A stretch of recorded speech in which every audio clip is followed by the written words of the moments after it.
আজি মই কংগ্ৰেছ দলৰ নীতি আদৰ্শত অনুপ্ৰাণিত হৈ আজি কংগ্ৰেছ দলত জইন কৰিছোঁ। কংগ্ৰেছ দল সাম্প্ৰদায়িক দল বিজেপিক উৎখাত কৰাৰ কাৰণে যে নীতি আদৰ্শলৈ আগবঢ়াই যাব, তাতে মই এক সৈনিক হৈ যি দায়িত্ব দিয়ে আমাক আমি সেইটো কাম আমি কৰিম। আমি তৃণমূল কংগ্ৰেছৰ 2016 পৰা বৰাক ভেলী আৰু অসমৰ বিভিন্ন ঠাইত আমি গৈ প্ৰচাৰ কৰি আহিছিলোঁ।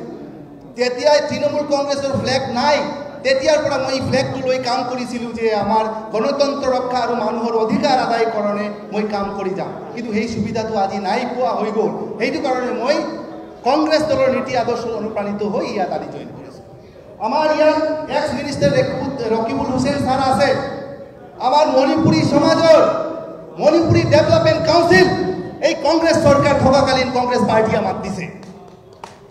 2011 আমাৰ ছাৰৰ ডাঙৰ অৱদান আছে। মই তেতিয়া ছ'চিয়েল ৱৰ্কাৰ হিচাপত কাম কৰিছিলোঁ, আমি দাবী ৰাখিছিলোঁ। কিন্তু সেই মণিপুৰী ডেভেলপমেণ্ট কাউন্সিল তেতিয়া যি এমাউণ্ট আমাৰ মণিপুৰী কমিউনিটি ডেভেলপমেণ্টৰ কাৰণে দিছিলে, আজি এই বিজেপি চৰকাৰ মাইনৰ এবং মিগৰ এমাউণ্ট দি আমাৰ কমিউনিটিক ডিপ্ৰাইভ কৰিছে।